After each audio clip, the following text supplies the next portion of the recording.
نعرہ لگاتے ہیں ہم اہل سنت، تاج شریعت، تاج شریعت۔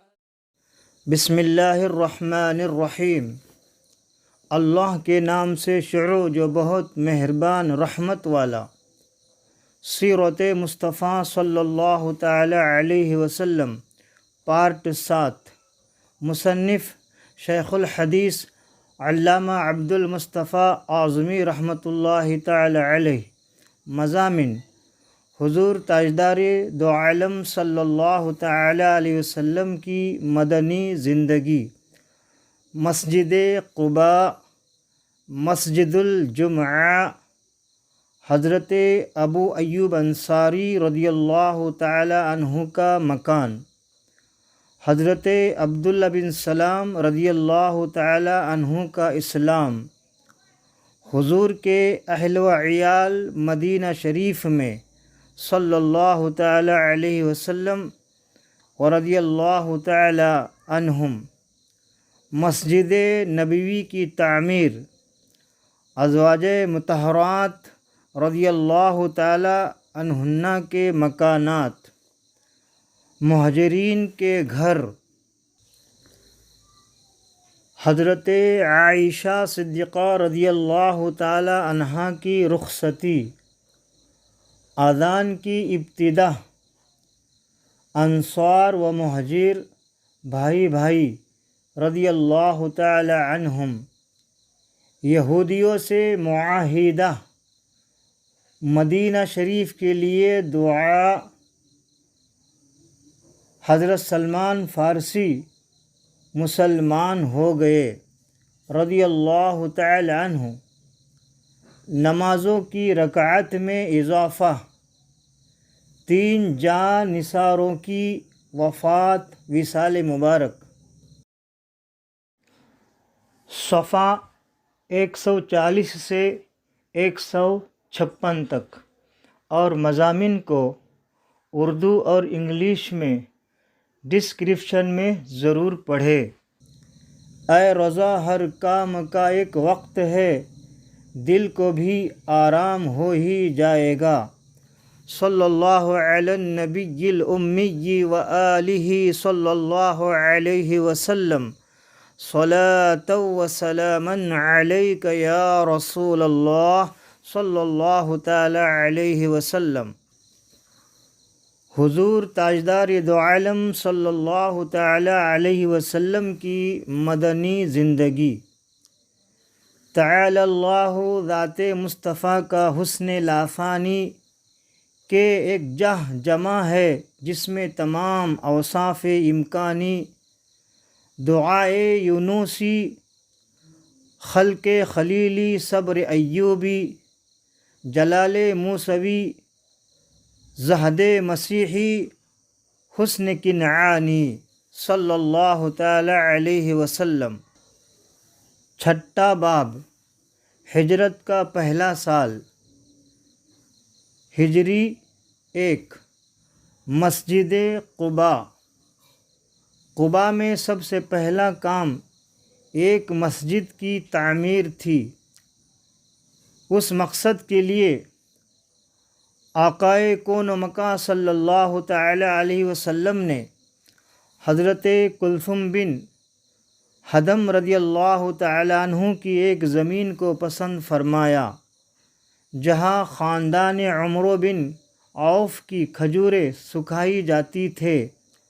اسی جگہ آقائے کون و مکان صلی اللہ تعالی علیہ وسلم نے اپنے مقدس ہاتھوں سے ایک مسجد کی بنیاد ڈالی۔ یہی وہ مسجد ہے جو آج بھی مسجد قباء کے نام سے مشہور ہے، اور جس کی شان میں قرآن کی یہ آیت نازل ہوئی: لَمَسْجِدٌ أُسِّسَ عَلَى التَّقْوَى مِنْ أَوَّلِ يَوْمٍ أَحَقُّ أَن تَقُومَ فِيهِ رِجَالٌ يُحِبُّونَ أَن يَتَطَهَّرُوا وَاللَّهُ يُحِبُّ الْمُطَّهِّرِينَ۔ بے شک وہ مسجد کے پہلی ہی دن سے جس کی بنیاد پرہیزگاری پر رکھی گئی ہے، وہ اس قابل ہے کہ تم اس میں کھڑے ہوں۔ اس میں وہ لوگ ہیں کہ خوب ستھرا ہونا چاہتے ہیں اور ستھرے اللہ کو پیارے ہیں۔ 9واں سورہ سورہ توبہ، پارہ 11واں، یعتذرون، آیت 108، ترجمہ کنز الایمان۔ مصنف علیہ رحمہ کا ترجمہ یہ ہے: یقیناً وہ مسجد جس کی بنیاد پہلے ہی دن سے پرہیزگاری پر رکھی ہوئی ہے، وہ اس بات کی زیادہ حقدار ہے کہ آپ اس میں کھڑے ہوں۔ اس مسجد میں ایسے لوگ ہیں جن کو پاکی بہت پسند ہے اور اللہ تعالی پاک رہنے والوں سے محبت فرماتا ہے۔ اس مبارک مسجد کی تعمیر میں صحابہ کرام رضی اللہ تعالی عنہم کے ساتھ ساتھ خود آقا کون و مکان صلی اللہ تعالی علیہ وسلم بھی بنفس نفیس اپنے دست مبارک سے اتنے بڑے بڑے پتھر اٹھاتے تھے کہ ان کے بوجھ سے جسم نازک خم ہو جاتا تھا۔ اور اگر آپ کے جانثار اصحاب میں سے کوئی عرض کرتا، یا رسول اللہ صلی اللہ تعالی علیہ وسلم، آپ پر ہمارے ماں باپ قربان ہو جائے، آپ چھوڑ دیجئے، ہم اٹھائیں گے، تو نبی کونین صلی اللہ تعالی علیہ وسلم اس کی دل جوئی کے لیے چھوڑ دیتے، مگر پھر اسی وزن کا دوسرا پتھر اٹھا لیتے اور خود ہی اس کو لا کر عمارت میں لگا اور تعمیری کام میں جوش و ولولہ پیدا کرنے کے لیے صحابہ کرام رضی اللہ تعالی عنہم کے ساتھ آواز ملا کر نبی کونین صلی اللہ تعالی علیہ وسلم حضرت عبداللہ بن رواحہ رضی اللہ تعالی عنہ کے یہ اشعار پڑھتے جاتے تھے کہ افلح من یعالج المسجد ویقرأ القرآن قائما وقائدا ولا یبیت اللیل عنہ راقدا۔ وہ کامیاب ہے جو مسجد تعمیر کرتا ہے اور اٹھتے بیٹھتے قرآن پڑھتا ہے اور سوتے ہوئے رات نہیں گزارتا۔ وفاء الوفا، جلد 1، صفحہ 180۔ مسجد الجمعہ، 14 یا 24 روز کے قیام میں مسجد قباء کی تعمیر فرما کر جمعہ کے دن آپ قباء سے شہر مدینہ کی طرف روانہ ہوئے۔ راستہ میں قبیلہ بنی سالم کی مسجد میں پہلا جمعہ آقا کون و مکان صلی اللہ تعالی علیہ وسلم نے پڑھا۔ یہی وہ مسجد ہے جو آج تک مسجد الجمعہ کے نام سے مشہور ہے۔ اہل شہر کو خبر ہوئی تو ہر طرف سے لوگ جذبات شوق میں مشتاقانہ استقبال کے لیے دوڑ پڑے۔ نبی کونین صلی اللہ تعالی علیہ وسلم کے دادا عبد المطلب کے ننہالی رشتہ دار بنو الجبار ہتھیار لگائے قباء سے شہر تک 2 رویہ صفیں باندھے مستانہ وار چل رہے تھے۔ آپ راستہ میں تمام قبائل کی محبت کا شکریہ ادا کرتے اور سب کو خیر و برکت کی دعائیں دیتے ہوئے چلے جا رہے تھے۔ شہر قریب آ گیا تو اہل مدینہ کے جوش و خروش کا یہ عالم تھا کہ پردہ نشین خواتین مکانوں کی چھتوں پر چڑھ گئے اور یہ استقبالیہ اشعار پڑھنے لگے کہ طلع البدر علینا من ثنیات الوداع وجب الشکر علینا ما دعا للہ داعی، ہم پر چاند طلوع ہو گیا وداع کی گھاٹیوں سے، ہم پر خدا کا شکر واجب ہے جب تک اللہ سے دعا مانگنے والے دعا مانگتے رہے۔ ایھا المبعوث فینا جئت بامر المطاع انت شرفت المدینہ مرحبا یا خیر داعی، اے وہ ذات گرامی جو ہمارے اندر مبعوث کیے گئے، آپ وہ دین لائے جو اطاعت کے قابل ہے، آپ نے مدینہ کو مشرف فرما دیا تو آپ کے لیے خوش آمدید ہے، اے بہترین دعوت دینے والے۔ فلبسنا ثوب یمن بعد تلفیق الرقاع فعلیک اللہ صلی ما سعی للہ ساعی، تو ہم لوگوں نے یمنی کپڑے پہنے، حالانکہ اس سے پہلے پیوند جوڑ جوڑ کر کپڑے پہنا کرتے تھے، تو آپ پر اللہ تعالیٰ اس وقت تک رحمت نازل فرمائے جب تک اللہ کے لیے کوشش کرنے والے کوشش کرتے رہے۔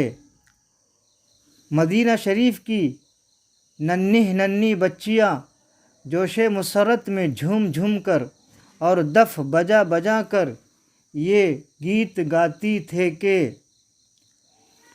نحن جوارم من نبی نجاری یا حبذا محمد من جار، ہم خاندان بنو نجار کی بچیاں ہے، واہ کیا ہی خوب ہوا کہ آقا کون و مکان صلی اللہ تعالی علیہ وسلم ہمارے پڑوسی ہو گئے۔ حضور اقدس صلی اللہ تعالی علیہ وسلم نے ان بچیوں کے جوش مسرت اور ان کی والہانہ محبت سے متاثر ہو کر پوچھا کہ اے بچیوں، کیا تم مجھ سے محبت کرتی ہوں؟ تو بچیوں نے ایک زبان ہو کر کہا کہ جی ہاں جی ہاں۔ یہ سن کر نبی کونین صلی اللہ تعالی علیہ وسلم نے خوش ہو کر مسکراتے ہوئے فرمایا کہ میں بھی تم سے محبت کرتا ہوں۔ زرقانی علی المواہب جلد 1 صفحہ 359 تا 360۔ چھوٹے چھوٹے لڑکے اور غلام جھنڈ کے جھنڈ مارے خوشی کے مدینہ شریف کی گلیوں میں آقا کون و مکان صلی اللہ تعالی علیہ وسلم کی آمد آمد کا نعرہ لگاتے ہوئے دوڑتے پھرتے تھے۔ صحابی رسول برا بن عازب رضی اللہ تعالیٰ عنہ فرماتے ہیں کہ جو فرحت و سرور اور انوار و تجلیات سرور دو عالم صلی اللہ تعالیٰ علیہ وسلم کے مدینہ شریف میں تشریف لانے کے دن ظاہر ہوئے، نہ اس سے پہلے کبھی ظاہر ہوئے تھے نہ اس کے بعد۔ مدارج النبوہ جلد 2 صفحہ 65۔ ابو ایوب انصاری کا مکان رضی اللہ تعالی عنہ۔ تمام قبائل انصار جو راستہ میں تھے انتہائی جوش مسرت کے ساتھ اونٹنی کی مہار تھام کر عرض کرتے، یا رسول اللہ صلی اللہ تعالی علیہ وسلم، آپ ہمارے گھروں کو شرف نزول بخشے، مگر آپ ان سب محبین سے یہی فرماتے کہ میری اونٹنی کی مہار چھوڑ دو، جس جگہ خدا کو منظور ہوگا اسی جگہ میری اونٹنی بیٹھ جائے گی۔ چنانچہ جس جگہ آج مسجد نبوی شریف ہے اس کے پاس حضرت ابو ایوب انصاری رضی اللہ تعالی عنہ کا مکان تھا۔ اسی جگہ آقا کون و مکان صلی اللہ تعالی علیہ وسلم کی اونٹنی بیٹھ گئی اور حضرت ابو ایوب انصاری رضی اللہ تعالی عنہ آپ کی اجازت سے آپ کا سامان اٹھا کر اپنے گھر میں لے گئے اور فخر صادق صلی اللہ تعالی علیہ وسلم نے انہی کے مکان پر قیام فرمایا۔ حضرت ابو ایوب انصاری رضی اللہ تعالی عنہ نے اوپر کی منزل پیش کی، مگر فخر صادق صلی اللہ تعالی علیہ وسلم نے ملاقاتیوں کی آسانی کا لحاظ فرماتے ہوئے نیچے کی منزل کو پسند فرمایا۔ حضرت ابو ایوب انصاری رضی اللہ تعالیٰ عنہ دونوں وقت آپ کے لیے کھانا بھیجتے اور آپ کا بچا ہوا کھانا تبرک سمجھ کر میاں بیوی کھاتے۔ کھانے میں جہاں آقا کون و مکان صلی اللہ تعالی علیہ وسلم کی انگلیوں کا نشان پڑا ہوتا، حصول برکت کے لیے حضرت ابو ایوب انصاری رضی اللہ تعالیٰ عنہ اسی جگہ سے لقمہ اٹھاتے اور اپنے ہر قول و فعل سے بے پناہ ادب و احترام اور عقیدت و جانثاری کا مظاہرہ کرتے۔ ایک مرتبہ مکان کے اوپر کی منزل پر پانی کا گھڑا ٹوٹ گیا تو اس اندیشہ سے کہ کہیں پانی بہہ کر نیچے کی منزل میں نہ چلا جائے اور حضور رحمت عالم صلی اللہ تعالی علیہ وسلم کو کچھ تکلیف نہ ہو جائے، حضرت ابو ایوب انصاری رضی اللہ تعالیٰ عنہ نے سارا پانی اپنے لحاف میں خشک کر لیا۔ گھر میں یہی ایک لحاف تھا جو گیلا ہو گیا۔ رات بھر میاں بیوی نے سردی کھائی مگر رحمت دو عالم صلی اللہ تعالی علیہ وسلم کو ذرا برابر تکلیف پہنچ جائے یہ گوارہ نہ کیا۔ 7 مہینے تک حضرت ابو ایوب انصاری رضی اللہ تعالی عنہ نے اسی شان کے ساتھ حضور اقدس صلی اللہ تعالی علیہ وسلم کی میزبانی کا شرف حاصل کیا۔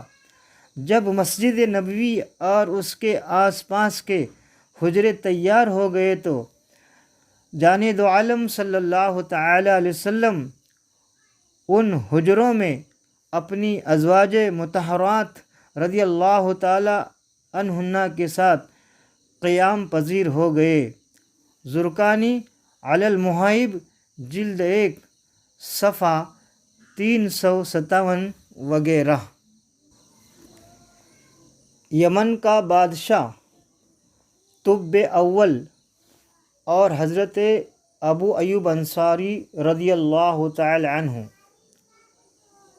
آقا کون و مکان صلی اللہ تعالی علیہ وسلم سے 1000 سال پیشتر یعنی پہلے یمن کا بادشاہ طب اول حمیری تھا۔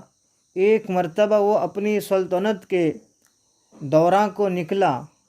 12,000 عالم اور حاکم اور 1,32,000 سوار اور 1,13,000 پیادہ اپنے ہمراہ لیے اور اس شان سے نکلا کہ جہاں بھی پہنچتا اس کی شان و شوکت شاہی دیکھ کر مخلوق خدا چاروں طرف سے نظارہ کو جمع ہو جاتی۔ یہ بادشاہ جب دورہ کرتا ہوا مکہ معظمہ پہنچا تو اہل مکہ سے کوئی اسے دیکھنے نہ آیا۔ بادشاہ حیران ہوا اور اپنے وزیر اعظم سے اس کی وجہ پوچھی تو اس نے بتایا کہ اس شہر میں ایک گھر ہے جسے بیت اللہ کہتے ہیں، اس کی اور اس کے خادموں کی جو یہاں کے باشندے ہیں تمام لوگ بے حد تعظیم کرتے ہیں اور جتنا آپ کا لشکر ہے اس سے کہیں زیادہ دور اور نزدیک کے لوگ اس گھر کی زیارت کو آتے ہیں اور یہاں کے باشندوں کی خدمت کر کے چلے جاتے ہیں۔ پھر آپ کا لشکر ان کے خیال میں کیوں آئے؟ یہ سن کر بادشاہ کو غصہ آیا اور قسم کھا کر کہنے لگا کہ میں اس گھر کو کھدوا دوں گا اور یہاں کے باشندوں کو قتل کرواؤں گا۔ یہ کہنا تھا کہ بادشاہ کے ناک، منہ اور آنکھوں سے خون بہنا شروع ہو گیا اور ایسا بدبودار معدہ بہنے لگا کہ اس کے پاس بیٹھنے کی بھی کسی کو طاقت نہ رہی۔ اس مرض کا علاج کیا گیا مگر آفاقہ نہ ہوا، یعنی اچھا نہ ہوا۔ شام کے وقت بادشاہ کے ہمراہی علماء میں سے ایک عالم ربانی تشریف لائے اور نبض دیکھ کر فرمایا مرض آسمانی ہے اور علاج زمین کا ہو رہا ہے۔ اے بادشاہ، آپ نے اگر کوئی بری نیت کی ہے تو فوراً اس سے توبہ کیجیے۔ بادشاہ نے دل ہی دل میں بیت اللہ شریف اور خدام کعبہ کے متعلق اپنے ارادہ سے توبہ کی۔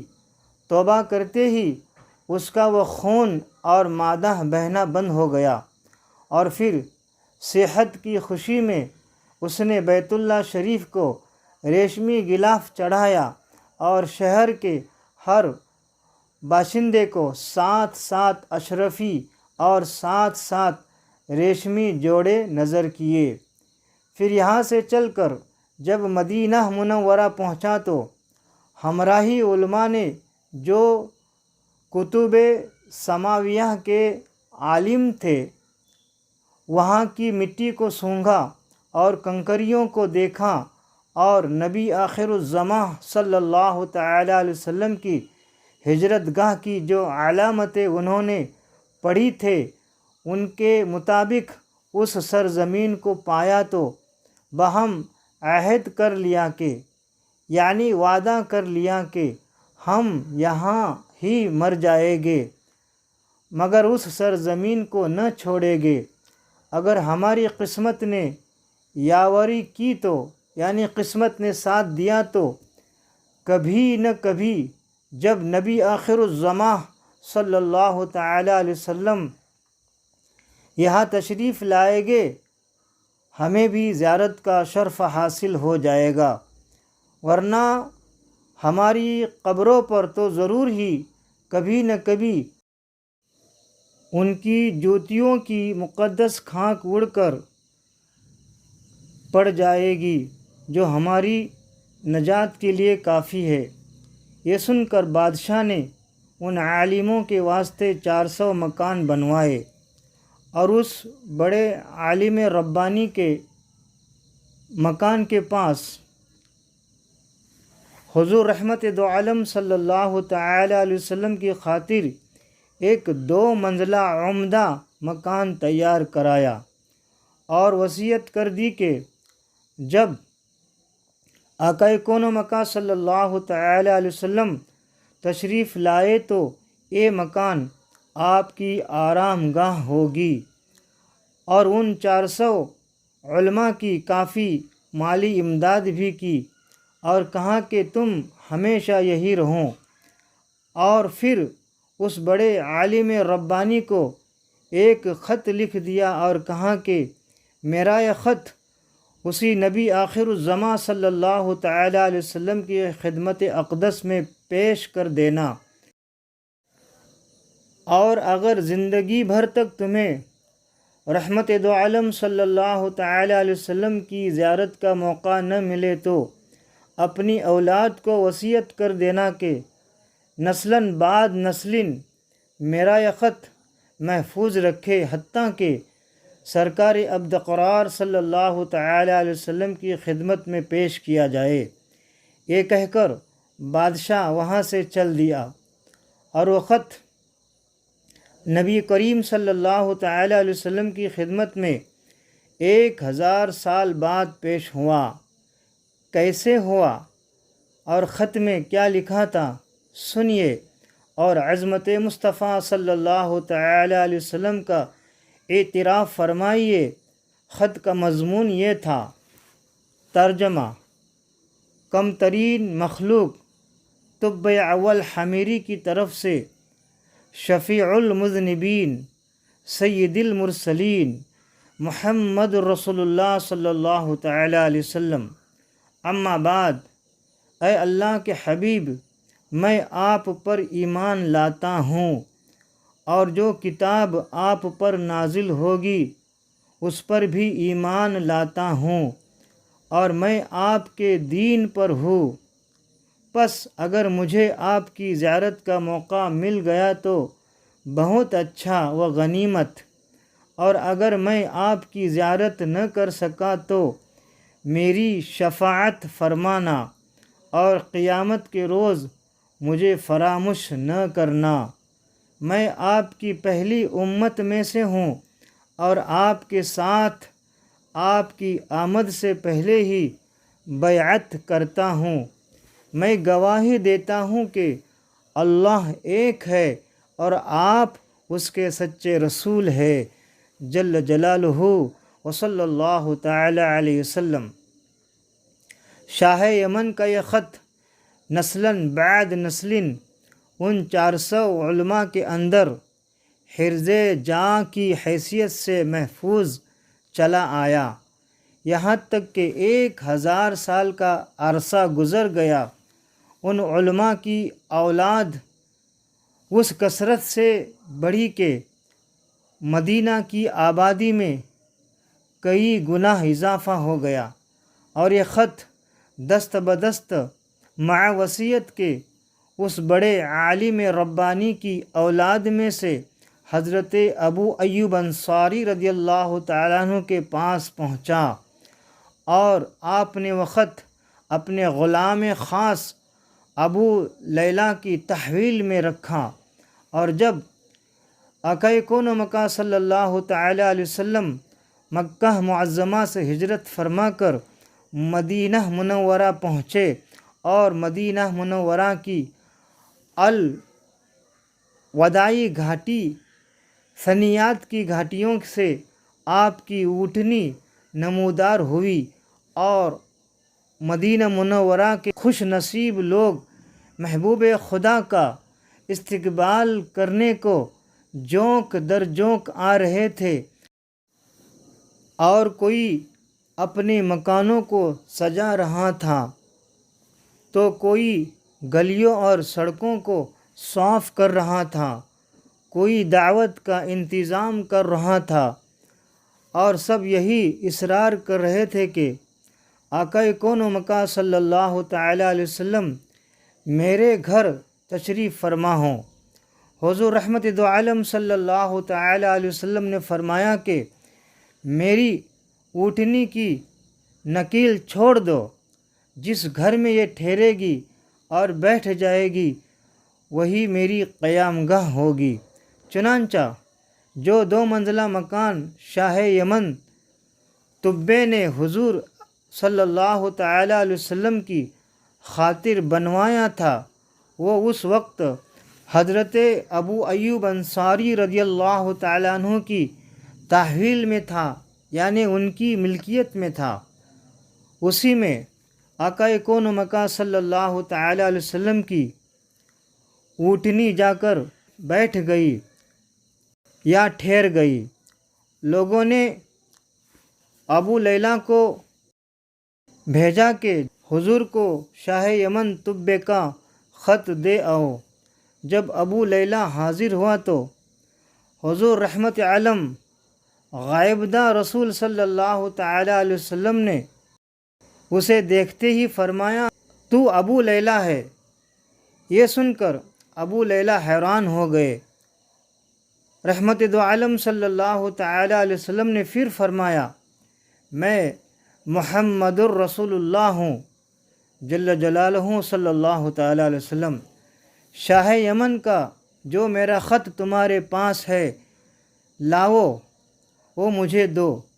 چنانچہ ابو لیلہ نے وہ خط دیا اور رحمت عالم صلی اللہ تعالی علیہ وسلم نے پڑھ کر فرمایا، صالح بھائی تبے کو آفری و شباس ہے۔ میزان الادیان صفحہ 171 اور کتاب المستظرف اور حجت اللہ علی العالمین اور تاریخ ابن عساکر۔ سبق: ہمارے حضور رحمت دو عالم صلی اللہ تعالی علیہ وسلم کا ہر زمانے میں چرچا رہا اور خوش قسمت افراد نے ہر دور میں رحمت دو عالم صلی اللہ تعالی علیہ وسلم سے فیض پایا، اور محمد رسول اللہ صلی اللہ تعالی علیہ وسلم اگلی اور پچھلی تمام باتیں جانتے ہیں، اور یہ بھی معلوم ہوا کہ حضور رحمت دو عالم صلی اللہ تعالی علیہ وسلم کی آمد کی خوشی میں مکانات اور بازاروں کی سجاوٹ اور مزین کرنا صحابہ کرام کی سنت ہے۔ پھر آج اگر حضور کی آمد کی خوشی میں بازاروں کو سجایا جائے، گھروں کو مزین کیا جائے اور جلوس نکالا جائے تو اسے بدعت کہنے والا خود ہی کیوں بدعتی نہ ہوگا۔ صلی اللہ علی النبی الامی و آلہ صلی اللہ علیہ وسلم، صلاۃ و سلاما علیک یا رسول اللہ صلی اللہ تعالی علیہ وسلم۔ ہم سب کے ایمان کی حفاظت کرنے والے اعلیٰ حضرت عظیم البرکت رضی اللہ تعالی عنہ فرماتے ہیں، اور کوئی غیب کیا تم سے نہاں ہو بھلا، جب نہ خدا ہی چھپا تم پہ کرو رود۔ ہجرت کا پہلا سال قسم قسم کے بہت سے واقعات کو اپنے دامن میں لیے ہے، مگر ان میں سے چند بڑے بڑے واقعات کو نہایت اختصار کے ساتھ ہم تحریر کرتے ہیں اور آپ سننے کا شرف حاصل کر رہے ہیں۔ حضرت عبداللہ بن سلام کا اسلام رضی اللہ تعالیٰ عنہ۔ حضرت عبداللہ بن سلام رضی اللہ تعالیٰ عنہ مدینہ شریف میں یہودیوں کے سب سے بڑے عالم تھے۔ خود ان کا اپنا بیان ہے کہ جب رحمت دو عالم صلی اللہ تعالی علیہ وسلم مکہ مکرمہ سے ہجرت فرما کر مدینۃ المنورہ میں تشریف لائے اور لوگ جوق در جوق ان کی زیارت کے لیے ہر طرف سے آنے لگے، تو میں بھی اسی وقت خدمت اقدس میں حاضر ہوا، اور جو ہی میری نظر جمال نبوت پر پڑی تو پہلی نظر میں میرے دل نے یہ فیصلہ کر دیا کہ یہ چہرہ کسی جھوٹے آدمی کا چہرہ نہیں ہو سکتا۔ پھر رحمت دو عالم صلی اللہ تعالی علیہ وسلم نے اپنے وعظ میں یہ ارشاد فرمایا کہ ایھا الناس افشوا السلام واطعموا الطعام وصلوا الارحام وصلوا باللیل والناس نیام۔ اے لوگو، اسلام کا چرچا کرو اور کھانا کھلاؤ، رشتہ داروں کے ساتھ صلہ رحمی کرو، اور راتوں کو جب لوگ سو رہے ہوں تو تم نماز پڑھو۔ حضرت عبداللہ بن سلام فرماتے ہیں کہ میں نے رحمت دو عالم صلی اللہ تعالی علیہ وسلم کو ایک نظر دیکھا، اور آپ کے یہ چار بول میرے کان میں پڑے تو میں اس قدر متاثر ہو گیا کہ میرے دل کی دنیا ہی بدل گئی، اور میں مشرف با اسلام ہو گیا۔ حضرت عبداللہ بن سلام رضی اللہ تعالیٰ عنہ کا دامن اسلام میں آ جانا یہ اتنا اہم واقعہ تھا کہ مدینہ شریف کے یہودیوں میں کھلبلی مچ گئی۔ مدارج النبوہ جلد 2 صفحہ 66 و بخاری وغیرہ۔ حضور علیہ الصلاۃ والسلام کے اہل و عیال مدینہ شریف میں رضی اللہ تعالی عنہم۔ حضور اقدس صلی اللہ تعالی علیہ وسلم جب کہ ابھی حضرت ابو ایوب انصاری رضی اللہ تعالیٰ عنہ کے مکان ہی میں تشریف فرما تھے، آپ نے اپنے غلام حضرت زید بن رضی اللہ تعالیٰ عنہ اور حضرت ابو رافع رضی اللہ تعالیٰ عنہ کو 500 درہم اور 2 اونٹ دے کر مکہ مکرمہ بھیجا تاکہ یہ دونوں صاحبان اپنے ساتھ حضور رحمت دو عالم صلی اللہ تعالی علیہ وسلم کے اہل و عیال کو مدینہ شریف لائے۔ چنانچہ یہ دونوں حضرات جا کر حضور رحمت دو عالم صلی اللہ تعالی علیہ وسلم کی 2 صاحبزادیوں حضرت فاطمہ حضرت ام کلثوم رضی اللہ تعالی عنہما اور آپ کی زوجہ مطہرہ ام المؤمنین حضرت بی بی سودا رضی اللہ تعالی عنہ اور حضرت اسامہ بن زید اور حضرت ام ایمن رضی اللہ تعالی عنہما کو مدینہ شریف لے آئے۔ آپ کی صاحبزادی حضرت زینب رضی اللہ تعالی عنہ نہ آ سکے کیونکہ ان کے شوہر حضرت ابو العاص بن الربیع رضی اللہ تعالیٰ عنہ نے ان کو مکہ میں روک لیا، اور حضور رحمت عالم صلی اللہ تعالی علیہ وسلم کی ایک صاحبزادی حضرت بی بی رقیہ رضی اللہ تعالی عنہ اپنے شوہر حضرت عثمان غنی رضی اللہ تعالیٰ عنہ کے ساتھ حبشہ میں تھے۔ انہی لوگوں کے ساتھ حضرت ابوبکر صدیق رضی اللہ تعالیٰ عنہ کے فرزند حضرت عبداللہ رضی اللہ تعالیٰ عنہ بھی اپنے سب گھر والوں کو ساتھ لے کر مکہ مکرمہ سے مدینہ منورہ آ گئے۔ ان میں حضرت بی بی عائشہ رضی اللہ تعالی عنہا بھی تھے۔ یہ سب لوگ مدینہ شریف آ کر پہلے حضرت حارثہ بن نعمان رضی اللہ تعالیٰ عنہ کے مکان پر ٹھہرے۔ مدارج النبوہ جلد 2 صفحہ 72۔ مسجد نبوی کی تعمیر۔ مدینہ شریف میں کوئی ایسی جگہ نہیں تھی جہاں مسلمان با جماعت نماز پڑھ سکے، اس لیے مسجد کی تعمیر نہایت ضروری تھی۔ حضور رحمت دو عالم صلی اللہ تعالی علیہ وسلم کی قیام گاہ کے قریب ہی بنو نجار کا ایک باغ تھا۔ آپ نے مسجد تعمیر کرنے کے لیے اس باغ کو قیمت دے کر خریدنا چاہا۔ ان لوگوں نے یہ کہہ کر کہا کہ یا رسول اللہ صلی اللہ تعالی علیہ وسلم، ہم خدا ہی سے اس کی قیمت اجر و ثواب لے گے۔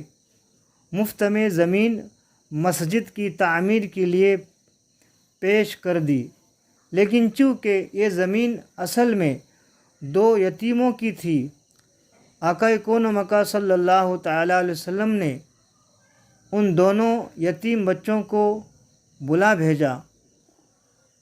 ان یتیم بچوں نے بھی زمین مسجد کے لیے نظر کرنی چاہی، مگر سرکار دو عالم صلی اللہ تعالی علیہ وسلم نے اس کو پسند نہیں فرمایا، اس لیے حضرت ابوبکر صدیق رضی اللہ تعالیٰ عنہ کے مال سے آپ نے اس کی قیمت ادا فرما دی۔ مدارج النبوہ جلد 2 صفحہ 68۔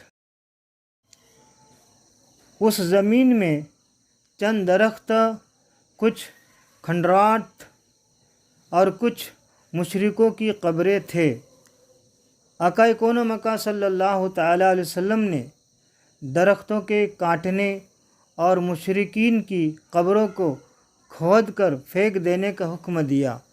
پھر زمین کو ہموار کر کے خود آپ نے اپنے دست مبارک سے مسجد کی بنیاد ڈالی اور کچی اینٹوں کی دیوار اور کھجور کے ستونوں پر کھجور کی پتیوں سے چھت بنائی جو بارش میں ٹپکتی تھی۔ اس مسجد کی تعمیر میں صحابہ کرام رضی اللہ تعالی عنہم کے ساتھ خود رحمت دو عالم صلی اللہ تعالی علیہ وسلم بھی اینٹیں اٹھا اٹھا کر لاتے تھے، اور صحابہ کرام رضی اللہ تعالی عنہم کو جوش دلانے کے لیے ان کے ساتھ آواز ملا کر رحمت دو عالم صلی اللہ تعالی علیہ وسلم رجس کا یہ شعر پڑھتے تھے کہ اللہم لا خیر الا خیر الآخرہ فاغفر الانصار والمہاجرہ۔ بخاری جلد 1 صفحہ 61۔ اے اللہ، بھلائی تو صرف آخرت ہی کی بھلائی ہے، لہٰذا اے اللہ تو انصار و مہاجرین کو بخش دے۔ اسی مسجد کا نام مسجد نبوی ہے۔ یہ مسجد ہر قسم کے دنیاوی تکلفات سے پاک اور اسلام کی سادگی کی سچی اور صحیح تصویر تھی۔ اس مسجد کی عمارت اول طول و عرض میں 60 گز لمبی اور 54 گز چوڑی تھی، اور اس کا قبلہ بیت المقدس کی طرف بنایا گیا تھا، مگر جب قبلہ بدل کر کعبہ کی طرف ہو گیا تو مسجد کے شمالی جانب ایک نیا دروازہ قائم کیا گیا۔ اس کے بعد مختلف زمانوں میں مسجد نبوی کی جدید و توسیع ہوتی رہی۔ مسجد کے ایک کنارے پر ایک چبوترا تھا جس پر کھجور کی پتیوں سے چھت بنا دی گئی تھی۔ اس چبوترا کا نام صفہ ہے۔ جو صحابہ گھر بار نہیں رکھتے تھے وہ اسی چبوترا پر سوتے بیٹھتے تھے، اور یہی لوگ اصحاب صفہ کہلاتے ہیں۔ مدارج النبوہ جلد 2 صفحہ 59۔ ازواج مطہرات رضی اللہ تعالی عنہن کے مکانات۔ مسجد نبوی کے متصل ہی آقا کون و مکان صلی اللہ تعالی علیہ وسلم نے ازواج مطہرات رضی اللہ تعالی عنہن کے لیے حجرے بھی بنوائے۔ اس وقت تک حضرت بی بی سودہ اور حضرت عائشہ رضی اللہ تعالی عنہما نکاح میں تھے، اس لیے 2 ہی مکان بنوائے۔ جب دوسری ازواج مطہرات آتی گئی تو دوسرے مکانات بنتے گئے۔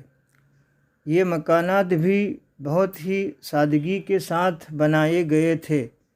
10 ہاتھ لمبے، 6 7 ہاتھ چوڑے کچی اینٹوں کی دیواریں، کھجور کی پتیوں کی چھت، وہ بھی اتنی نیچی کہ آدمی کھڑا ہو کر چھت کو چھو لیتا۔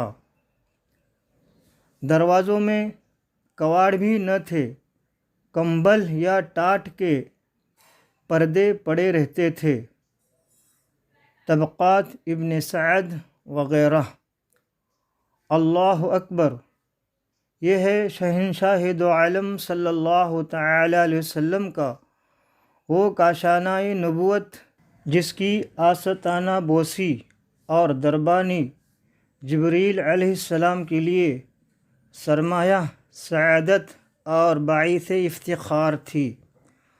اللہ اللہ، وہ شہنشاہ کونین جس کو خالق کائنات نے اپنے مہمان بنا کر عرش اعظم پر مسند نشین بنایا، اور جس کے سر پر اپنی محبوبیت کا تاج پہنا کر زمین کے خزانوں کی کنجیاں جس کے ہاتھوں میں عطا فرما دی۔ اعلی حضرت مجدد و دین و ملت امام احمد رضا رضی اللہ تعالی عنہ فرماتے ہیں، ان کے ہاتھ میں ہر کنجی ہے، ان کے ہاتھ میں ہر کنجی ہے، مالک کل کہلاتے یہ ہے صلی اللہ تعالی علیہ وسلم۔ اور جس کو کائنات عالم میں قسم قسم کے تصرفات کا مختار بنا دیا، جس کی زبان کا ہر فرمان کن کی کنجی ہے۔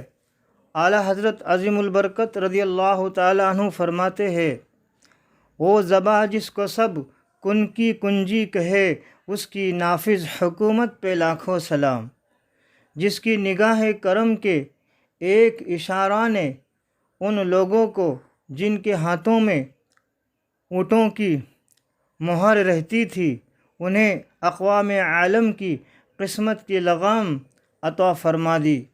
مجدد و دین و ملت اعلی حضرت رضی اللہ تعالی عنہ فرماتے ہیں، جس طرف اٹھ گئی دم میں دم آ گیا، اس نگاہ عنایت پہ لاکھوں سلام۔ اللہ اکبر، وہ تاجدار رسالت جو سلطان دارین اور شہنشاہ کونین ہے، اس کی حرم سراں کا یہ عالم، اے سورج بول، اے چاند بتا، تم دونوں نے اس زمین کے بے شمار چکر لگائے ہیں، مگر کیا تمہاری آنکھوں نے ایسی سادگی کا کوئی منظر کبھی بھی اور کہیں بھی دیکھا ہے؟ اعلی حضرت عظیم البرکت رضی اللہ تعالیٰ عنہ فرماتے ہیں، مالک کونین ہے، گو پاس کچھ رکھتے نہیں، دونوں جہان کی نعمتیں ان کے خالی ہاتھ میں صلی اللہ تعالی علیہ وسلم۔ مہاجرین کے گھر، مہاجرین جو اپنا سب کچھ مکہ میں چھوڑ کر مدینہ شریف چلے گئے تھے، ان لوگوں کی سکونت کے لیے بھی آقا کون و مکان صلی اللہ تعالی علیہ وسلم نے مسجد نبوی قرب و جوار میں انتظام فرمایا۔ انصار نے بہت بڑی قربانی دی کہ نہایت فراخ دلی کے ساتھ اپنے مہاجر بھائیوں کے لیے اپنے مکانات اور زمینیں دی، اور مکانوں کی تعمیرات میں ہر قسم کی امداد بہم پہنچائی، جس سے مہاجرین کی آباد کاری میں بڑی سہولت ہو گئی۔ سب سے پہلے جس انصاری نے اپنا مکان آقا کون و مکان صلی اللہ تعالی علیہ وسلم کو بطور ہبہ کے نظر کیا، اس خوش نصیب کا نام نامی حضرت حارثہ بن نعمان رضی اللہ تعالی عنہ ہے۔ چنانچہ ازواج مطہرات کے مکانات حضرت حارثہ بن نعمان ہی کی زمین میں بنائے گئے رضی اللہ تعالی عنہ۔ حضرت عائشہ رضی اللہ تعالی عنہ کی رخصتی، حضرت بی بی عائشہ رضی اللہ تعالی عنہ کا آقا کون و مکان صلی اللہ تعالی علیہ وسلم سے نکاح تو ہجرت سے قبل ہی یعنی پہلے ہی مکہ میں ہو چکا تھا، مگر ان کی رخصتی ہجرت کے پہلے ہی سال مدینہ شریف میں ہوئی۔ آقا کون و مکان صلی اللہ تعالی علیہ وسلم نے ایک پیالہ دودھ سے لوگوں کی دعوت ولیمہ فرمائی۔ مدارج النبوہ جلد 2 صفحہ 70۔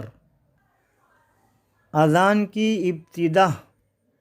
مسجد نبوی کی تعمیر تو مکمل ہو گئی، مگر لوگوں کو نمازوں کے وقت جمع کرنے کا کوئی ذریعہ نہیں تھا جس سے نماز باجماعت کا انتظام ہوتا۔ اس سلسلہ میں آقا کون و مکان صلی اللہ تعالی علیہ وسلم نے صحابہ کرام رضی اللہ تعالی عنہم سے مشورہ فرمایا۔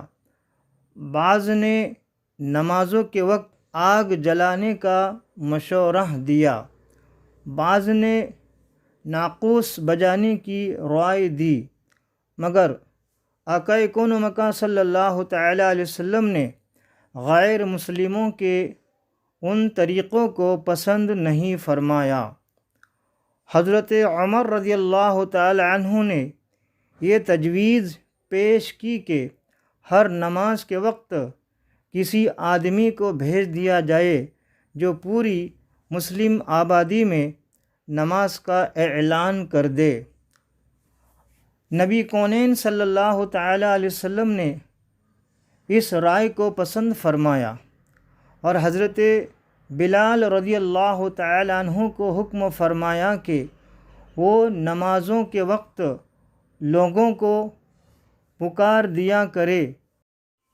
چنانچہ وہ الصلاۃ جامعہ کہہ کر پانچوں نمازوں کے وقت اعلان کرتے تھے۔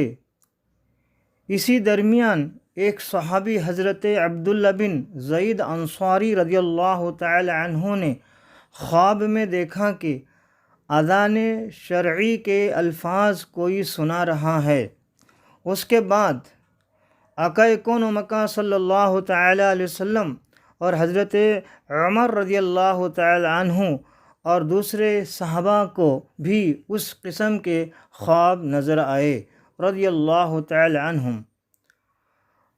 نبی کونین صلی اللہ تعالی علیہ وسلم نے اس کو من جانب اللہ یعنی اللہ کے جانب سے سمجھ کر قبول فرمایا، اور حضرت عبداللہ بن زید رضی اللہ تعالی عنہ کو حکم دیا کہ تم بلال کو اذان کے کلمات سکھا دو کیونکہ وہ تم سے زیادہ بلند آواز ہے۔ چنانچہ اسی دن سے شرعی اذان کا طریقہ جو آج تک جاری ہے اور قیامت تک جاری رہے گا شروع ہو گیا۔ زرقانی جلد 2 صفحہ 376 و بخاری۔ انصار و مہاجر بھائی بھائی۔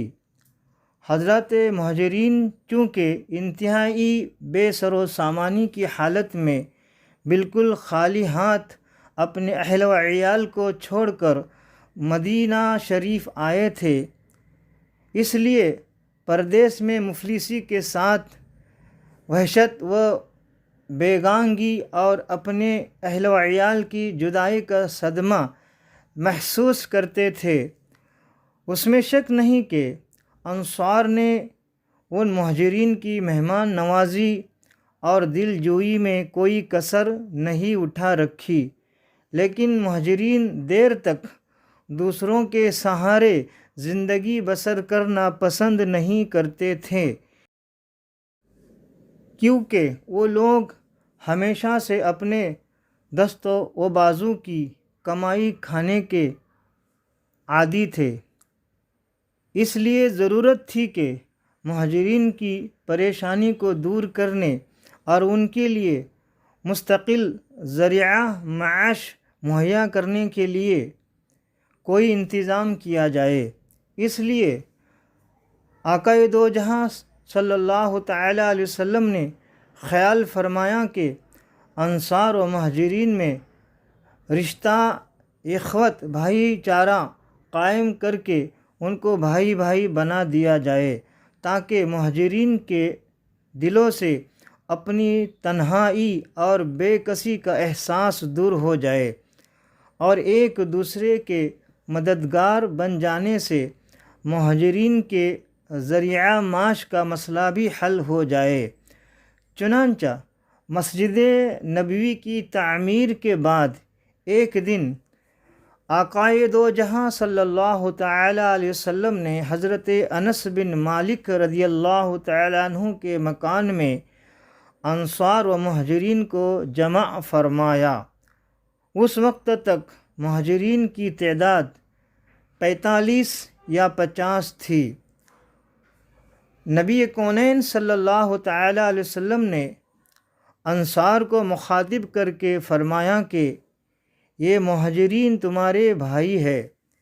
پھر مہاجرین و انصار میں سے دو شخص کو بلا کر فرماتے گئے کہ یہ اور تم بھائی بھائی ہو۔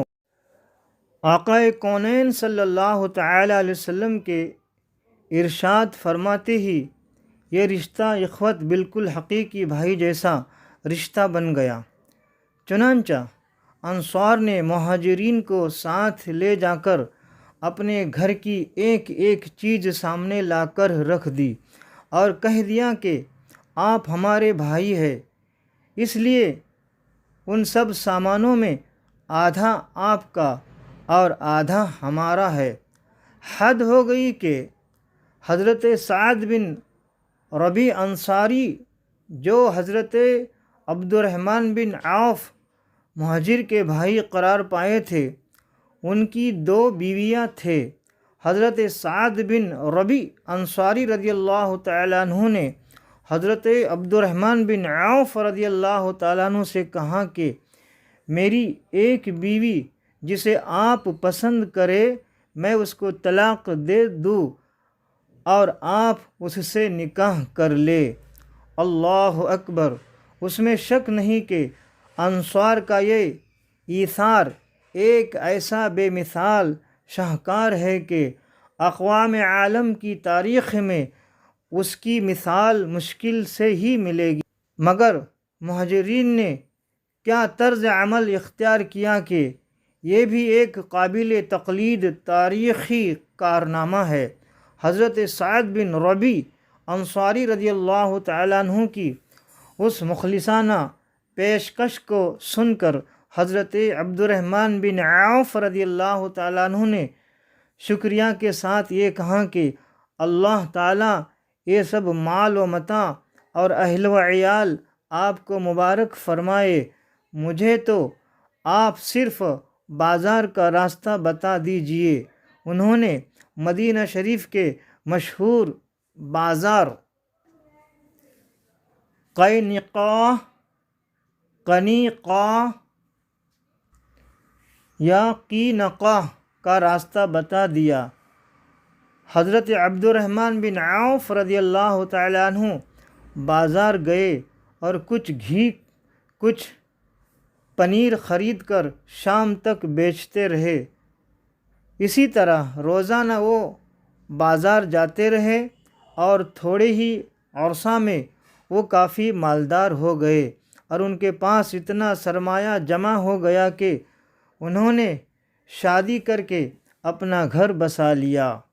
جب یہ بارگاہ رسالت میں حاضر ہوئے تو آقا کون و مکان صلی اللہ تعالی علیہ وسلم نے دریافت فرمایا کہ تم نے بیوی کو کتنا مہر دیا؟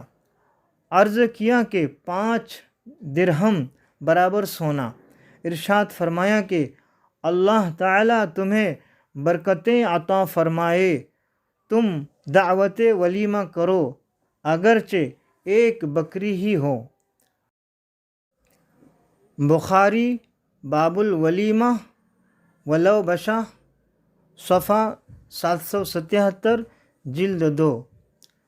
اور رفتہ رفتہ حضرت عبد الرحمن بن عوف رضی اللہ تعالیٰ عنہ کی تجارت میں اتنی خیر و برکت اور ترقی ہوئی کہ خود ان کا قول ہے کہ میں مٹی کو چھو دیتا ہوں تو سونا بن جاتی ہے۔ منقول ہے کہ ان کا سامان تجارت 700 اونٹوں پر لد کر آتا تھا، اور جس دن مدینہ شریف میں ان کا تجارتی سامان پہنچتا تھا تو تمام شہر میں دھوم مچ جاتی تھی۔ اسد الغابہ جلد 3 صفحہ 314۔ حضرت عبد الرحمن بن عوف رضی اللہ تعالیٰ عنہ کی طرح دوسرے مہاجرین نے بھی دکانیں کھول لے۔ حضرت ابوبکر صدیق رضی اللہ تعالیٰ عنہ کپڑے کی تجارت کرتے تھے۔ حضرت عثمان غنی رضی اللہ تعالیٰ عنہ کی نقہ کے بازار میں کھجوروں کی تجارت کرنے لگے۔ حضرت عمر رضی اللہ تعالی عنہ بھی تجارت میں مشغول ہو گئے۔ دوسرے مہاجرین نے بھی چھوٹی بڑی تجارتیں شروع کر دی۔ غرض باوجود یہ کہ مہاجرین کے لیے انصار کا گھر مستقل مہمان خانہ تھا، مگر مہاجرین زیادہ دنوں تک انصار پر بوجھ نہیں بنے بلکہ اپنی محنت اور بے پناہ کوششوں سے بہت جلد اپنے پاؤں پر کھڑے ہو گئے۔ مشہور مورخ اسلام حضرت علامہ ابن عبد البر رحمۃ اللہ تعالی علیہ کا قول ہے کہ یہ عقد مواخہ بھائی چارہ کا معاہدہ تو انصار و مہاجرین کے درمیان ہوا، اس کے علاوہ ایک خاص عقد مواخہ مہاجرین کے درمیان بھی ہوا، جس میں آقا کون و مکان صلی اللہ تعالی علیہ وسلم نے ایک مہاجر کو دوسرے مہاجر کا بھائی بنا دیا۔ چنانچہ حضرت ابوبکر صدیق و حضرت عمر رضی اللہ تعالی عنہما اور حضرت طلحہ و حضرت زبیر رضی اللہ تعالی عنہما و حضرت عثمان و حضرت عبد الرحمن بن عوف رضی اللہ تعالی عنہما کے درمیان جب بھائی چارہ ہو گیا تو حضرت علی رضی اللہ تعالی عنہ نے دربار رسالت میں عرض کیا کہ یا رسول اللہ جل جلالہ و صلی اللہ تعالی علیہ وسلم، آپ نے اپنے صحابہ کو ایک دوسرے کا بھائی بنا دیا، لیکن مجھے آپ نے کسی کا بھائی نہیں بنایا، آخر میرا بھائی کون ہے؟ تو نبی کونین صلی اللہ تعالی علیہ وسلم نے ارشاد فرمایا کہ انت اخی فی الدنیا والآخرہ، یعنی تم دنیا اور آخرت میں میرے بھائی ہو۔ مدارج النبوہ جلد 2 صفحہ 71۔ یہودیوں سے معاہدہ۔ مدینہ شریف میں انصار کے علاوہ بہت سے یہودی بھی آباد تھے۔ ان یہودیوں کے 3 قبیلے بنو قینقہ یا قینقہ، بنو نذیر و قریظہ مدینہ شریف کے اطراف میں آباد تھے اور نہایت مضبوط محلات اور مستحکم قلعے بنا کر رہتے تھے۔ ہجرت سے پہلے یہودیوں اور انصار میں ہمیشہ اختلاف رہتا تھا اور وہ اختلاف اب بھی موجود تھا، اور انصار کے دونوں قبیلے اوس و خزرج بہت کمزور ہو چکے تھے، کیونکہ مشہور لڑائی جنگ بعث میں ان دونوں قبیلوں کے بڑے بڑے سردار اور نامور بہادر آپس میں لڑ کر قتل ہو چکے تھے، اور یہودی ہمیشہ اس قسم کی تدبیروں اور شرارتوں میں لگے رہتے تھے کہ انصار کے یہ دونوں قبائل ہمیشہ ٹکراتے رہے اور کبھی بھی متحد نہ ہونے پائے۔ ان وجوہات کی بنا پر آقا کون و مکان صلی اللہ تعالی علیہ وسلم نے یہودیوں اور مسلمانوں کے آئندہ تعلقات کے بارے میں ایک معاہدہ کی ضرورت محسوس فرمائی، تاکہ دونوں فریق امن و سکون کے ساتھ رہیں اور آپس میں کوئی تصادم اور ٹکراؤ نہ ہونے پائے۔ چنانچہ آقائے کون و مکان صلی اللہ تعالیٰ علیہ وسلم نے اور یہود کو بلا کر معاہدہ کی ایک دستاویز لکھوائی جس پر دونوں فریقوں کے دستخط ہو گئے۔ اس معاہدہ کی دفعات کا خلاصہ حسب ذیل ہے۔ نمبر 1، خون بہا، جان کے بدلے جو مال دیا جاتا ہے، اور فدیہ، قیدی کو چھڑانے کے بدلے جو رقم دی جاتی ہے۔ خون بہا اور فدیہ کا جو طریقہ پہلے سے چلا آتا تھا اب بھی وہ قائم رہے گا۔ نمبر 2، یہودیوں کو مذہبی آزادی حاصل رہے گی، ان کے مذہبی رسوم میں کوئی دخل اندازی نہیں کی جائے گی۔ نمبر 3، یہودی اور مسلمان باہم دوستانہ برتاؤ رکھیں گے۔ نمبر 4، یہودی یا مسلمانوں کو کسی سے لڑائی پیش آئے گی تو ایک فریق دوسرے کی مدد کرے گا۔ نمبر 4، اگر مدینہ شریف پر کوئی حملہ ہوگا تو دونوں فریق مل کر حملہ آور کا مقابلہ کریں گے۔ نمبر 6، کوئی فریق قریش اور ان کے مددگاروں کو پناہ نہیں دے گا۔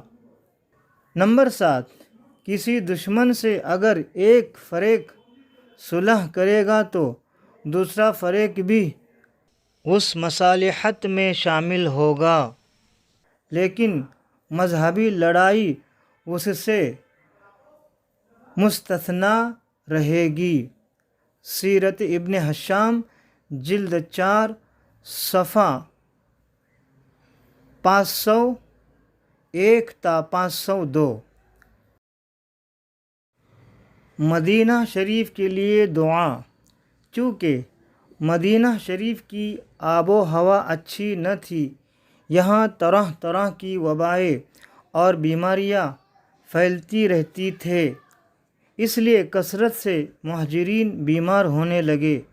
حضرت ابوبکر صدیق رضی اللہ تعالیٰ عنہ، حضرت بلال رضی اللہ تعالیٰ عنہ شدید لرزہ بخار میں مبتلا ہو کر بیمار ہو گئے، اور بخار کی شدت میں یہ حضرات اپنے وطن مکہ مکرمہ کو یاد کر کے کفار مکہ پر لعنت بھیجتے تھے اور مکہ کی پہاڑیوں اور گھاسوں کے فراق میں اشعار پڑھتے تھے۔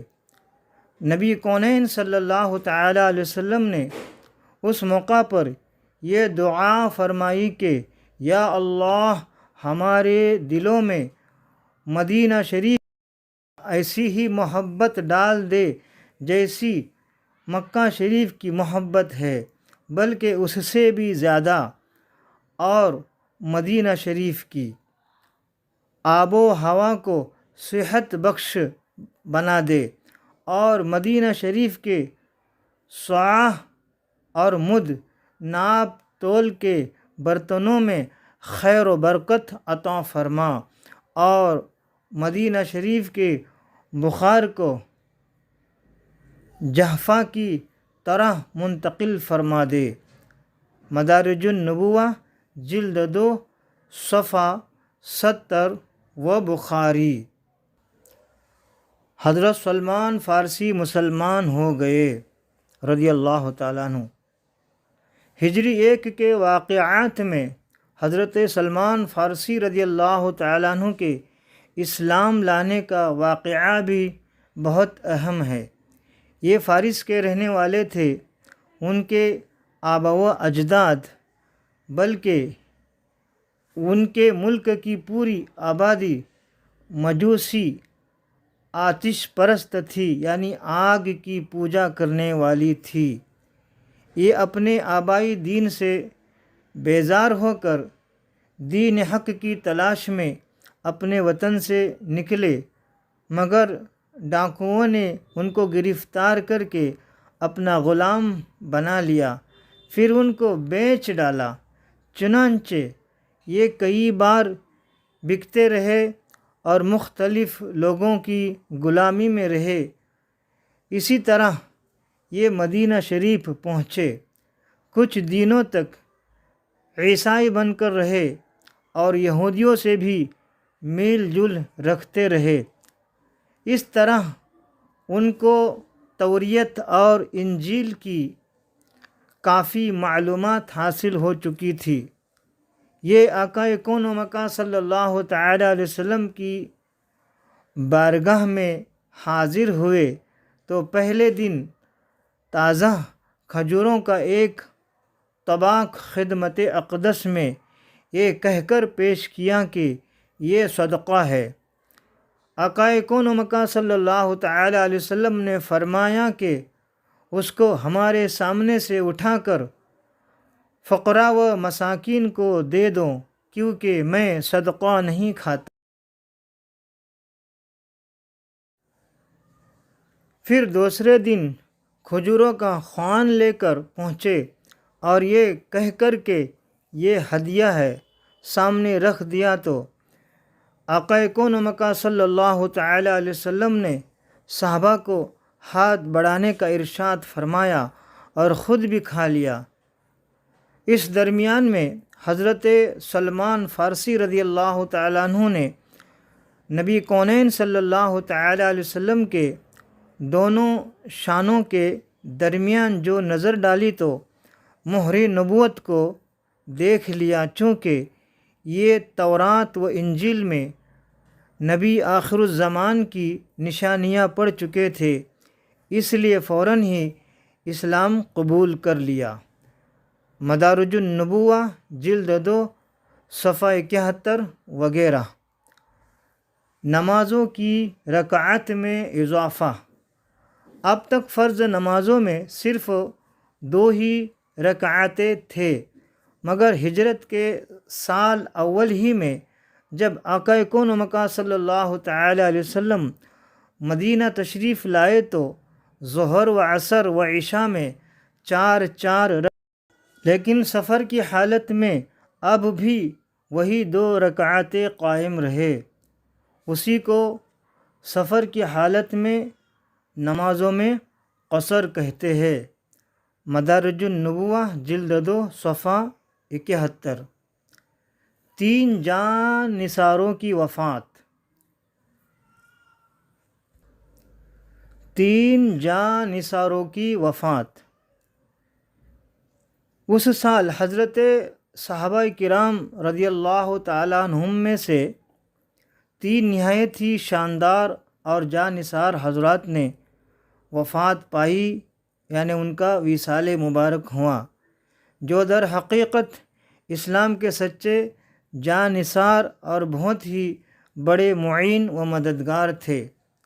اول حضرت کلثوم بن حدم رضی اللہ تعالیٰ عنہ، یہ وہ خوش نصیب مدینہ شریف کے رہنے والے انصاری ہے کہ آقا کون و مکان صلی اللہ تعالی علیہ وسلم جب ہجرت فرما کر قباء میں تشریف لائے تو سب سے پہلے انہی کے مکان کو شرف نزول بخشا، اور بڑے بڑے مہاجرین صحابہ بھی انہی کے مکان میں ٹھہرے تھے، اور انہوں نے دونوں عالم صلی اللہ تعالی علیہ وسلم کے میزبان کو اپنے گھر میں مہمان بنا کر ایسی میزبانی اور مہمان نوازی کی کہ قیامت تک تاریخ رسالت کے صفحات پر ان کا نام نامی ستاروں کی طرح چمکتا رہے گا۔ دوم حضرت براء بن معرور انصاری رضی اللہ تعالیٰ عنہ، یہ وہ شخص ہے کہ بیعت عقبہ ثانیہ میں سب سے پہلے آقا کون و مکان صلی اللہ تعالیٰ علیہ وسلم کے دست حق پرست پر بیعت کی، اور یہ اپنے قبیلہ خزرج کے نقیبوں میں تھے۔ سوم حضرت اسعد بن زرارہ انصاری رضی اللہ تعالی عنہ، یہ بیعت عقبہ اولا اور بیعت عقبہ ثانیہ کے دونوں بیعتوں میں شامل رہے، اور یہ پہلے وہ شخص ہے جنہوں نے مدینہ شریف میں اسلام کا ڈنکا بجایا اور ہر گھر میں اسلام کا پیغام پہنچایا۔ جب مذکورہ بالا تینوں معززین صحابہ نے وفات پائی تو منافقین اور یہودیوں نے اس کی خوشی منائی اور آقا کون و مکان صلی اللہ تعالی علیہ وسلم کو طعنہ دینا شروع کیا کہ اگر یہ پیغمبر ہوتے تو اللہ تعالی ان کو یہ صدمات کیوں پہنچاتا۔ خدا کی شان کے ٹھیک اسی زمانے میں کفار کے دو بہت ہی بڑے بڑے سردار بھی مر کر مردار ہو گئے۔ ایک عاص بن وائل سہمی جو حضرت عمرو بن العاص صحابی رضی اللہ تعالیٰ عنہ فاتح مصر کا باپ تھا۔ دوسرا ولید بن مغیرہ جو حضرت خالد سیف اللہ صحابی رضی اللہ تعالیٰ عنہ کا باپ تھا۔ روایت ہے کہ ولید بن مغیرہ جاں کنی کے وقت بہت ہی زیادہ بے چین ہو کر تڑپنے اور بے قرار ہو کر رونے لگا اور فریاد کرنے لگا، تو ابو جہل نے پوچھا کہ چچا جان، آخر آپ کی بے قراری اور اس گریہ زاری کی کیا وجہ ہے؟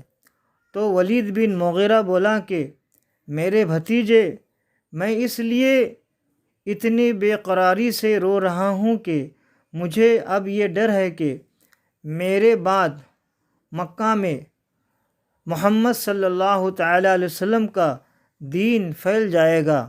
یہ سن کر ابو سفیان نے تسلی دی اور کہا کہ چچا، آپ ہرگز اس کا غم نہ کرے، میں ضامن ہوتا ہوں کہ میں دین اسلام کو مکہ میں نہیں پھیلنے دوں گا۔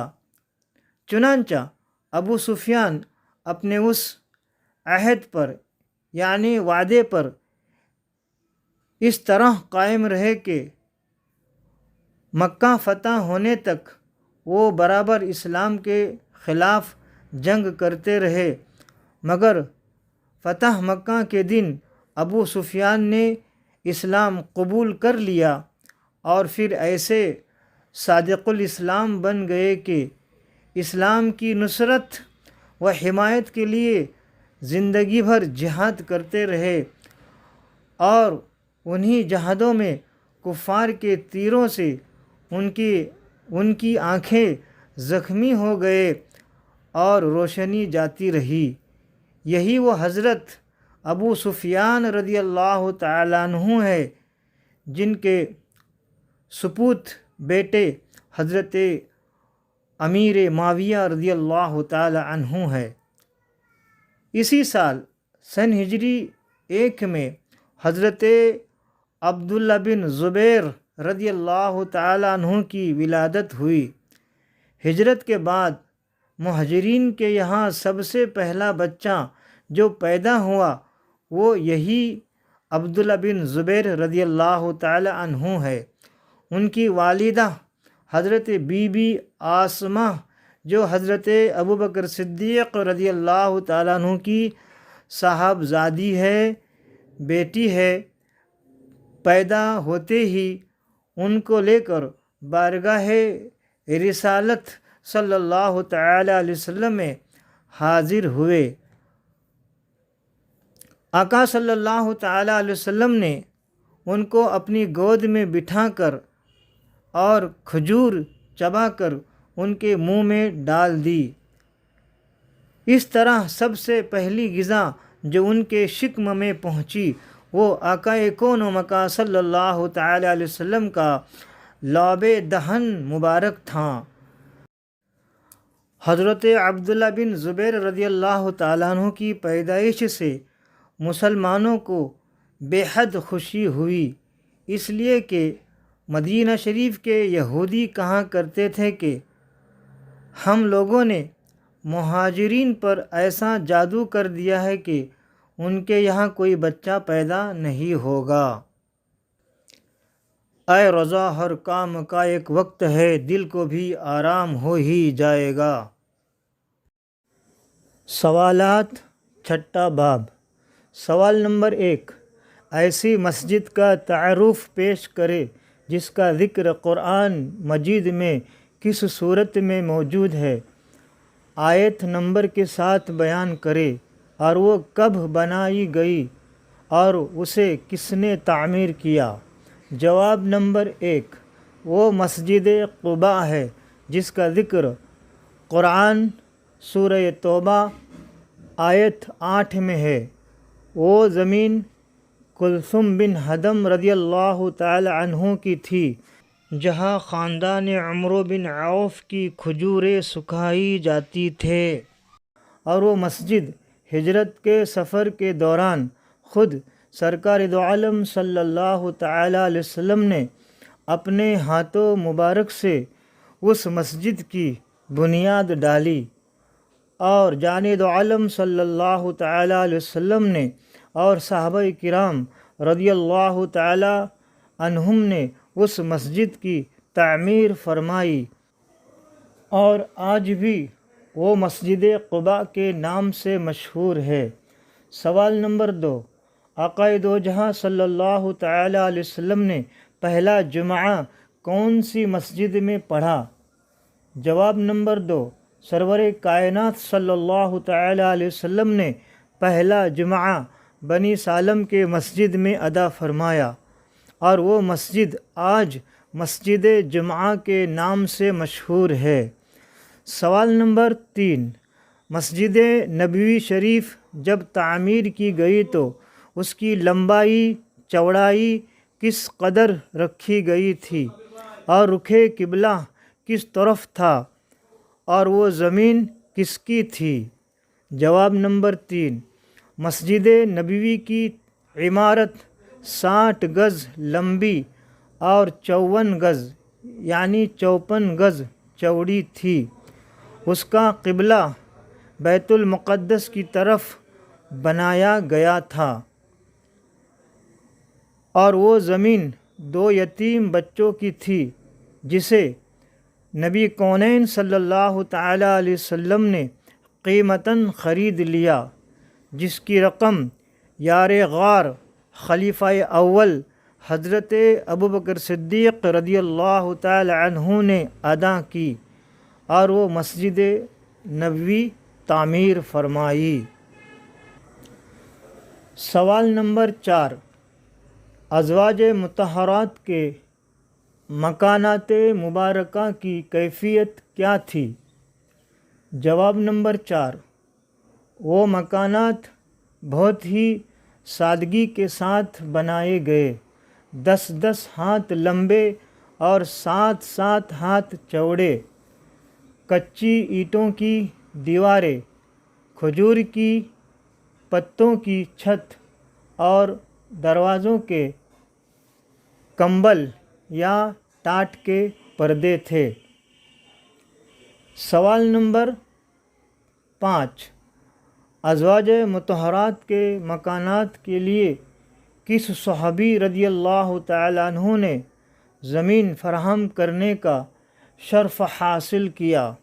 نیز حضرت ام المؤمنین عائشہ صدیقہ رضی اللہ تعالی عنہ کا نکاح کب ہوا اور رخصتی کب ہوئی، اور شہنشاہ دو عالم صلی اللہ تعالی علیہ وسلم نے کس چیز کے ساتھ لوگوں کی دعوت ولیمہ کی؟ جواب نمبر 5، وہ زمین اس خوش نصیب صحابی کی تھی جس کا نام نامی اسم گرامی حضرت حارثہ بن نعمان رضی اللہ تعالی عنہ ہے، اور انہوں نے وہ زمین تحفتاً سرکار دو عالم صلی اللہ تعالی علیہ وسلم کو دی، اور حضرت ام المؤمنین حضرت عائشہ صدیقہ رضی اللہ تعالی عنہ کا نکاح 6 برس کی عمر شریف میں اعلان نبوت کے 10ویں سال ماہ شوال المکرم ہجرت کے 3 سال پہلے مکہ معظمہ میں ہوا، اور رخصتی ہجرت کے دوسرے سال مدینہ شریف میں ہوئی، اور دعوت ولیمہ 1 پیالہ دودھ سے کی گئی۔ سوال نمبر 6، جب رحمت دو عالم صلی اللہ تعالی علیہ وسلم نے انصار و مہاجرین کو بھائی بھائی بنایا، حضرت سعد بن ربیع انصاری رضی اللہ تعالی عنہ نے حضرت عبد الرحمن بن عوف رضی اللہ تعالیٰ عنہ کی خدمت میں کیا کیا چیزیں پیش کی، نیز حضرت عبد الرحمن بن عوف رضی اللہ تعالی عنہ نے کیا عرض کی، تفصیل بیان کرے۔ جواب نمبر 6، حضرت سعد بن ربیع انصاری رضی اللہ تعالی عنہ نے اپنا آدھا سامان اور اپنی 2 بیویاں حضرت عبد الرحمن بن عوف رضی اللہ تعالیٰ عنہ کے خدمت میں پیش کی اور عرض کی، آدھا سامان آپ لے، اور میری 2 بیویوں میں سے آپ جسے پسند کرے میں اسے طلاق دوں گا، آپ اس سے نکاح کرے۔ مگر حضرت عبد الرحمن بن عوف رضی اللہ تعالی عنہ نے سعد بن ربیع رضی اللہ تعالیٰ عنہ سے فرمایا، آپ کا سامان، آپ کی 2 بیویاں آپ کو مبارک ہوں، بس مجھے بازار کا راستہ بتا دیجئے۔ جب وہ بازار میں گئے اور تجارت شروع کی تو تجارت میں اللہ تعالیٰ نے اتنی برکت عطا فرمائی کہ انہوں نے مکان بھی بنا لیا، نکاح بھی کیا، اور بڑے مالدار بھی ہو گئے رضی اللہ تعالی عنہ۔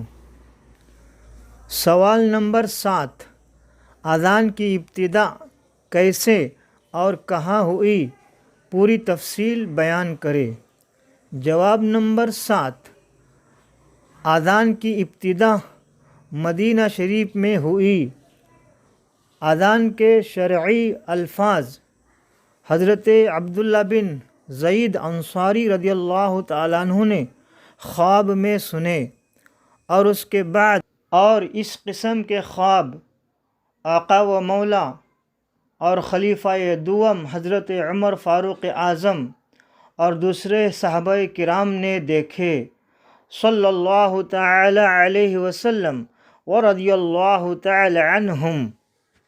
آقا کون و مکان صلی اللہ تعالی علیہ وسلم نے حضرت عبداللہ بن زید رضی اللہ تعالی عنہ کو حکم دیا کہ بلال کو اذان کے کلمات سکھا دو، چنانچہ اسی دن سے شرعی اذان کا طریقہ شروع ہوا ہے جو آج تک جاری ہے اور انشاءاللہ قیامت تک جاری رہے گا۔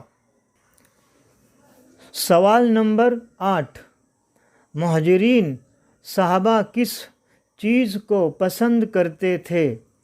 جواب، مہاجرین یعنی ہجرت کر کے مدینہ شریف آنے والے صحابہ خود ذریعہ معاش تلاش کرنا اور انصار صحابہ کے لیے بوجھ نہ بننا پسند کرتے تھے رضی اللہ تعالی عنہم۔ سوال نمبر 9، مدینہ شریف میں مہاجرین کے یہاں سب سے پہلے جو بچہ پیدا ہوا اس کا نام بیان کرے اور ان کے والد اور والدہ کا نام بیان کرے۔ جواب نمبر 9، مدینہ شریف میں مہاجرین کے یہاں جو بچہ سب سے پہلے پیدا ہوا اس کا نام حضرت عبداللہ، والد کا نام حضرت زبیر اور والدہ کا نام حضرت آسماء تھا رضی اللہ تعالی عنہم۔ سوال نمبر 10، مدینہ شریف میں سب سے پہلے کون سے 3 جان نثار نقیبوں کا انتقال و وصال مبارک ہوا اور منافقین اور یہودیوں نے خوشی منائی تو ان کے بھی اسی سال 2 بہت بڑے سردار بھی مر کر ڈھیر ہو گئے، نام بیان کرے۔ جواب نمبر 10، وہ 3 خوش نصیب نقیب ہے۔ نمبر 1 کلثوم بن حدم، نمبر 2 براء بن معرور انصاری، نمبر 3 حضرت اسعد بن زرارہ انصاری رضی اللہ تعالی عنہم، جن کے انتقال پر یہودیوں نے اور منافقین نے خوشی منائی تھی، اور کفار کے 2 بڑے سردار، ان کا نام یہ ہے۔ نمبر 1 عاص بن وائل سہمی، نمبر 2 ولید بن مغیرہ، مر کر ڈھیر ہو گئے، جس سے منافقین اور یہودیوں کی خوشی غارت ہو گئی۔ صلح کلی، دعوتی، ٹی وی، تصویری والوں سے کچھ بھی نہ سنے اور نہ ان کی کتابیں پڑھے۔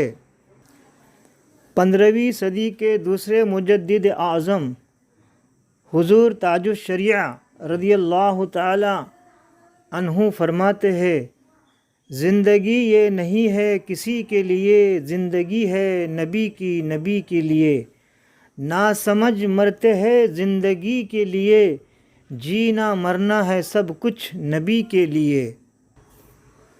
چاندنی 4 دن ہے سبھی کے لیے، ہے صدا چاند عبد النبی کے لیے، انت فیہم کے دامن میں منکر بھی ہے، ہم رہے عشرت دائمی کے لیے۔